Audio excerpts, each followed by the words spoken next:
5.2 problems, we have formic acid. It's a monoprotic acid. Somewhat interestingly, this is the H that comes off. You might go look up a carboxylic acid, and it's the one that's attached to the O's that's actually more grabbable. I know that that is not obvious. It's also not important to getting the right answer, but you'll notice on the next problem, they tell us that this is the anion that's formed.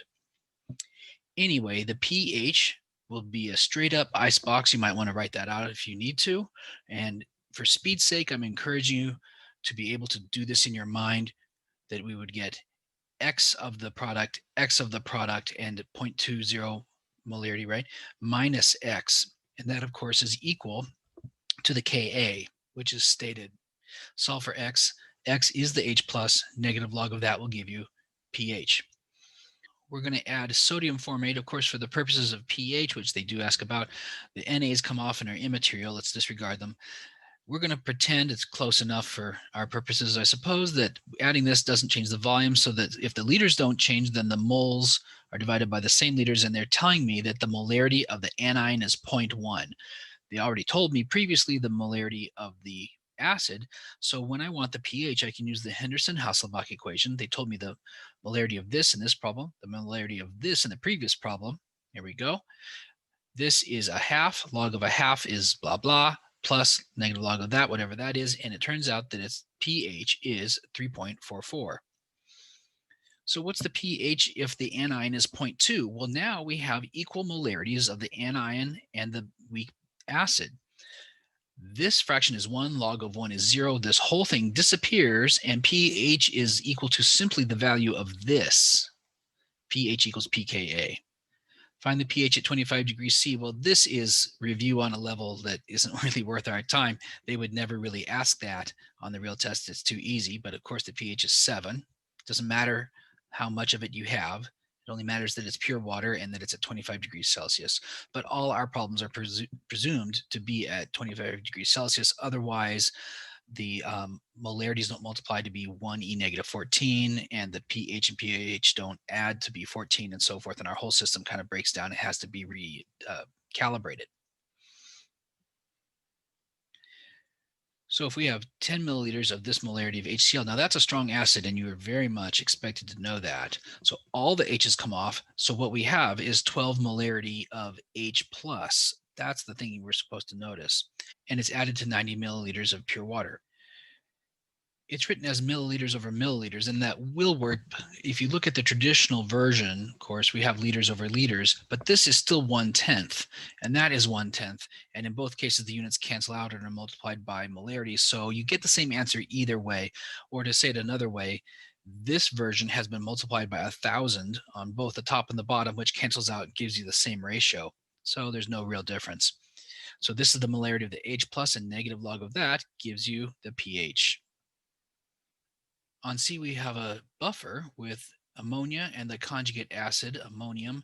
Now, we know that ammonium is a supersoluble, so when we put this in water, the seals are going to come off, and they're not going to matter for the purposes of pH, which is what we're being asked.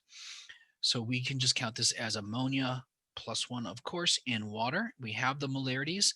The molarities are equal, which means that this fraction is 1, log of 1 is 0, and we can cross this out, and pH is just equal to the pKa. However, we don't have that given to us, so what we're going to do is generate it from the Kb of NH3. So here's Kb of NH3 divided into Kw. The total there is Ka, and we're taking the negative log of that to get pKa. This, of course, disappeared. pH is equal to the value of pKa. On D, we're given the molarity of a strong acid that we're adding to the situation from C. So let's continue mentally from C. And we're adding a strong acid. Now, presumably that will go and chew up the base that's available. That's the ammonia. But we're starting, remember, with these molarities of the two from the previous. We're starting with ammonia and ammonium already in there, and they're the same molarity, remember? So if we take the same milliliters they were in, and they both use the same molarity, we can find the millimoles for each. It's millimoles because we used milliliters. If we use the milliliters for the H plus times the molarity, we get the millimoles of the H plus. And I don't know if you need to draw out a formal icebox Maybe you can just sort of scribble stuff down, but here's a more formal version. So we started with 18 millimoles of both of these, and we just discovered that we're adding 12 millimoles of H plus. So that's our starting point, our initial line. The change is that 12 of these is going to burn up 12 of those, creating 12 of those. So here's the amounts that we have finally. So what's the pH? Well, we still have a buffer solution. We have a weak base in the conjugate acid, or the other way around if you like, and we know the values of those now.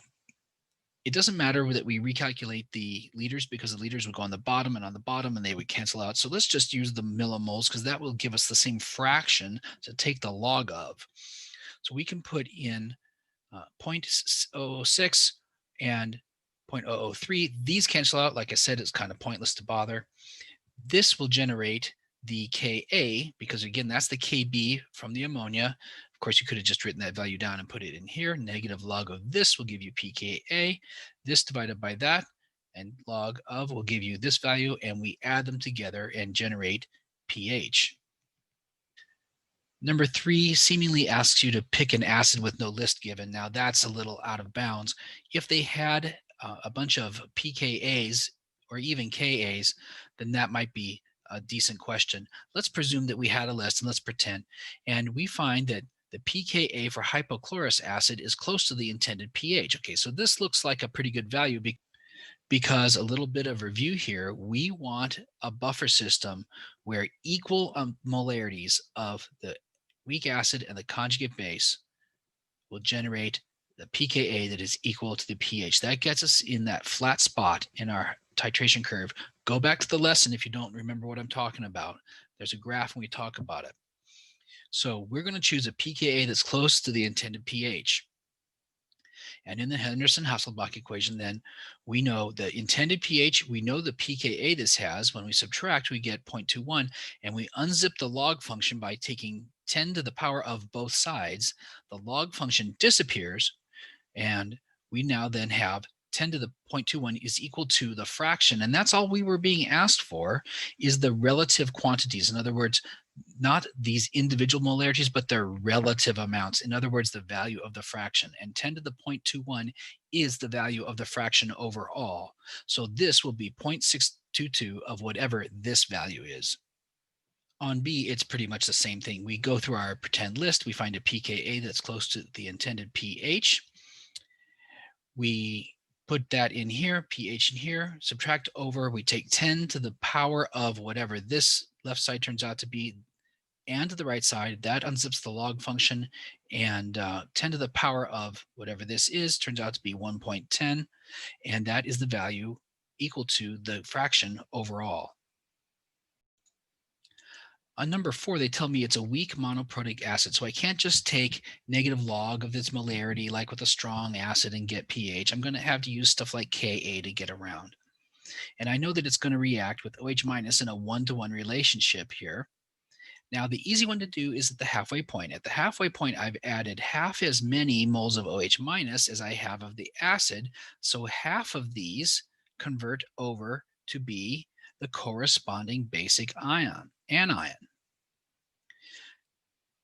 So at that point, half of this is converted to this, not in these numbers, but half of this is converted to this. These numbers are not equal at the halfway point, and the log term and the fraction in the Henderson-Hasselbalch equation disappears. Go back in my tutorials if you need to know what I mean. And pH is simply equal to pKa, which is negative log of the Ka value. So at the equivalence point, I'm going to need to add moles of OH minus that are equal to the moles of the weak acid.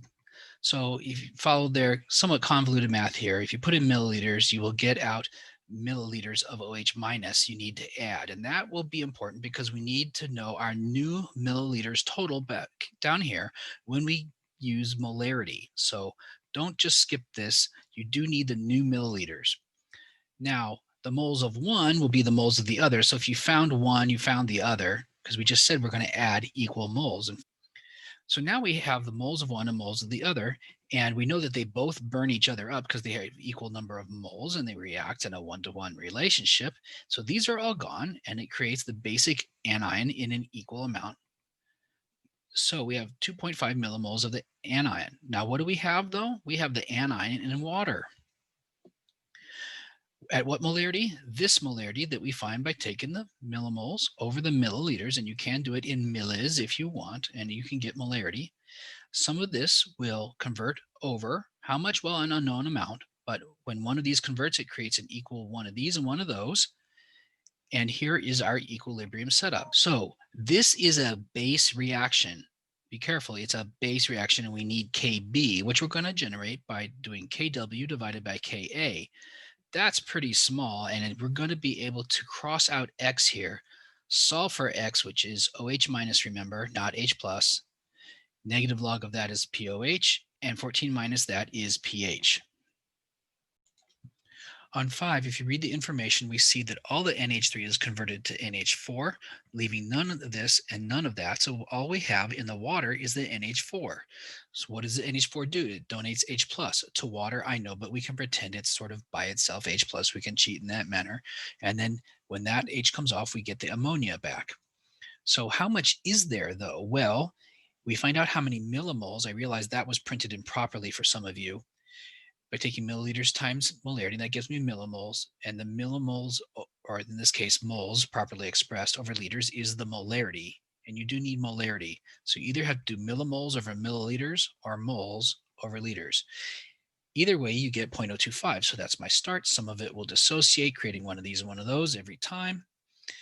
And Ka, because this is an acid reaction, Ka will be equal to products over reactants to the power of the number in front, but I'm going to need to generate Ka by putting in Kb of the NH3 under Kw. So this is Ka, and I now have that equal to this. This is a very small number. Let's cross out minus x, solve for x. X is H plus. Negative log of that will be pH. 6 takes some actual thinking, and I had to back up a number of times to get what's going on here. Of course, potassiums are super soluble, so they're all going to come off. If there's one potassium, that shows me that this is a -1. Two potassiums shows me this is a -2 plus. They told you that down here. This has one more H than that one, so this must be an acid, and this must be a base when we flip back and forth between these two. And you see that this is in my base position in my Henderson-Hasselbalch equation. Now, the other interesting thing is that it says second pKa, and I actually thought that was wrong for a moment, but the phosphoric acid has 3 H's. So this is with phosphoric acid with 1 H missing and then a K attached.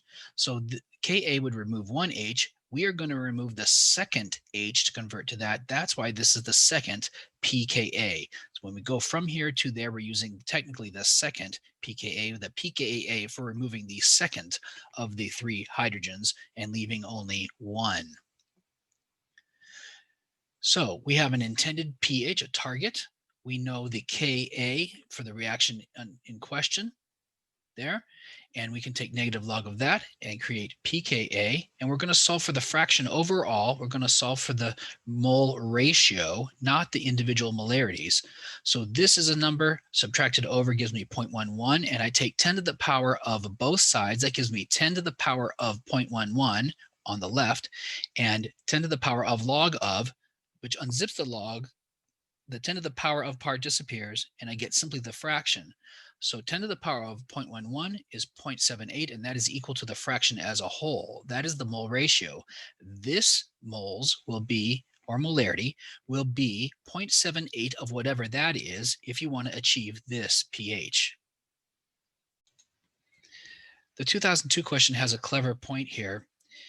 Discussing only the thin line for a moment, how do I know that that's the titration of a weak acid? Well, if it was a strong acid and the molarity was 0.1, all the H's would come off, and the H plus molarity would be 0.1, which would give a pH of 1. And we don't have that, we have 3. So this can't be a strong acid. That's what they're explaining here. Also, when you hit the equivalence point with a strong acid, all the acid is burned up. It creates an anion, which is not basic. And so at the equivalence point, the pH is 0. And so At the equivalence point, the pH is 7. However, with a weak acid, you're creating a base, a basic anion, presumably. And when you burn up all the acid, you have introduced now a basic anion into the water. And at that point, the pH isn't 7, it's above 7 in the basic range. On B, they do have a good point. This graph of the thin line does have enough information to give a really good guess of what the pKa is of that weak acid, because if this is the equivalence point, 25 milliliters of strong base added, then the halfway point is 12 and a half. And the pH at that point is the pKa, remember, for the half equivalence point or the halfway point. On C, that's where we go and generate the answer line, the big thick one. And it's going to start off at pH 1 because if it's a strong acid and the molarity is 0.1, then the molarity of the H plus is 0.1, and we start off with pH 1. Now, this is really flat. It can't possibly be quite that flat, but anyway, it's not going to rise much. There's going to be, generally speaking, a flat spot. This is not the greatest answer I've ever seen. And then it's going to take a real spiky turn, darn near vertical. This is a little vertical for my taste. Anyway, it's going to flatten out at something like 13 pH. On D, we want the volume of the base that will be added to reach the equivalence point if we're using, watch this, a molarity that's twice as much as the acid. Well, if it's twice as strong, you only need to add half as much. And that's the shortcut I would take if they're ever going to present me with that kind of problem. And they do that kind of stuff on the multiple choice tests. You don't have the time to write all this out. You're supposed to say, if this is 3 times as strong, I only need to add 1/3 as much, that kind of thing. So you can probably skip all of this and just jump to this being half of that. This one has an interesting point, and I had to give it some actual thought. If you're going to use a greater molarity of the strong base than this one, twice as strong, right? Why does the equivalence point have a higher pH? Well, you do convert all the weak acid to the corresponding A minus, the basic anion. However, you've added less volume. And so when you take those moles at the equivalence point and find the molarity by dividing by a smaller liters, you get a bigger answer. So this is a bigger molarity when you use the stronger base. And the bigger molarity of the base makes a stronger basic solution, which has a higher pH. Part A here requires way too much organic chemistry for the new version of the test since 2014. I'm skipping it entirely. On B, how would we prepare this? And I don't think they asked this style of question exactly, but it is something to consider. So I want to create this molarity here, moles per liter, right? And I want to end up with this many liters. Well, so I'm going to have to take this liters or milliliters, convert it to moles. Remember, that doesn't have to be 1. It could have been 7 or 0.0392 or something, right? So this will cancel out the milliliters, give me moles, and the moles times the molar mass is the grams I need to weigh out. So I weigh them out, and I put them into a 100 milliliter volumetric flask. Now, the volumetric flask is often that one that looks really bulbous on the bottom, has a flat spot here, and a long neck, and it has a acid etched line there, so you can really nail it at 100 milliliters. I think they make a slight mistake. If you put a powder in the bottom of a flask, it may clump up when you put water and require more stirring. So why not put in some of the water, put in the solid, and then fill to the line with water. You do need to add distilled water too, and mix it. On C, you're not really expected to know what the acetate ion formula and the acetic acid formula are anymore. They would have put it in the problem. But if you're going to have a buffer system with those two things, read the information, and add acid to it, then the acid is going to react with the base, obviously, to form more of the conjugate acid. So this is our net ionic equation. The more difficult and interesting thing is II. So we had two identical buffers made out of the same kinds of things, and they both achieved the same pH. Okay, so they're in the same ratio. This ratio to that ratio is the same. That's how they got the same pH before the acid was added. So you add the same amount of acid, and yet they achieved different pHs. Well, you're adding acid. Which one ended up being more acid? The one with the lower pH. This one was acidified more. It had less resistance to the movement of the pH. It had fewer ions. Yes, the ratio was the same, but it had fewer ions and molecules. This had a lower molarity of each of these than this one. This one must have had more of both chemicals, and it resisted the movement of the pH more because the HCl burned through a smaller percentage of it. Triple I is what I said before. How can they have the same pH at the beginning? Because the pH of the buffer system doesn't depend on the actual number of moles. It depends on the ratio. And so you could have the same ratio a million different ways. So they had the same ratio and they started therefore with the same pH. Now part B is more interesting and complicated. If we use this milliliters of this molarity solution, we produce a pH of this. But remember, this reaction is not producing H plus, it's producing OH minus. So to relate to the OH minus, which is affecting the pH, right, I had to find the POH. That's what I can convert to find an OH minus molarity. So 14 minus the pH will give me the POH. 10 to the minus POH will give me the molarity of the OH minus. Now, when I made one OH minus, I presumably made an acid version, right? And I lost some base. However, let's pull a tiny bit of a mathematical cheat here and assume that the KB is small enough that this amount is not affected enough to really matter. I know it lost some. Let's ignore it. Remember when we keep crossing out the minus X over here? That's what they're doing. Let's presume that this is too small to really matter. We're going to get a good enough answer without complicating this even more. So I'm going to ignore the amount of this that was lost. Now KB is this times this over that, but we're going to skip minus X and we can multiply, divide, and get KB. On C, we're going to go stick some strong acid in there. And so the acid molarity would multiply by the liters and give me moles here. And I can do the same thing for the moles of the base. I can multiply molarity times liters and get moles of the base. So I start with my moles here generated from these numbers. This is less than that, so I'm going to have some of this remaining. This amount converts that amount of these into that. So it uses all of itself up. So here's my final amount. And I have a buffer because I have a weak base in the conjugate acid. So what's the pH? Well, probably the simplest way is to use the Henderson-Hasselbalch equation.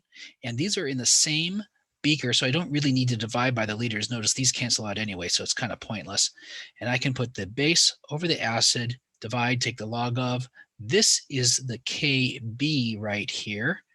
And KW divided by KB gives me KA. So negative log of this answer plus negative log of this answer gives me the pH.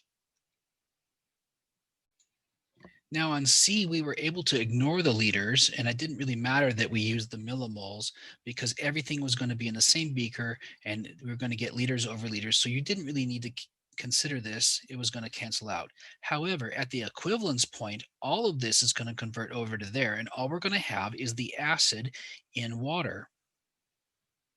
Now, all of this converts over, right? Leaving none of this and none of this. So at the equivalence point, remember, all the original base and all the introduced acid convert over. So this is the easy part to know that this is 0.0025 moles. However, because this is just the acid in water now, the weak acid in water letting off H's, we need to use the molarity because we will not get liters over liters. Look, there's no liters over liters, so we need the true molarity, which we'll get by taking the moles and dividing by the new liters. Don't forget to do the new liters with the milliliters added up. This is the starting molarity. And now that's been pretty much the tricky bit. Now we have a pretty standard ice box. This is going to lose some, generating one of these and one of those.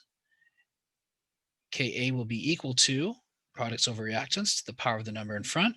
We sort of generated Ka back here. If you wrote out that number, you know what it is. Anyway, it could also be Kw over Kb. This over this turns out to be in the E-5 range, which puts it 3 decimals-ish smaller than the molarity. So let's cross this out. Solve for x. What is x again, though? X is the H plus. So negative a log of that will be pH.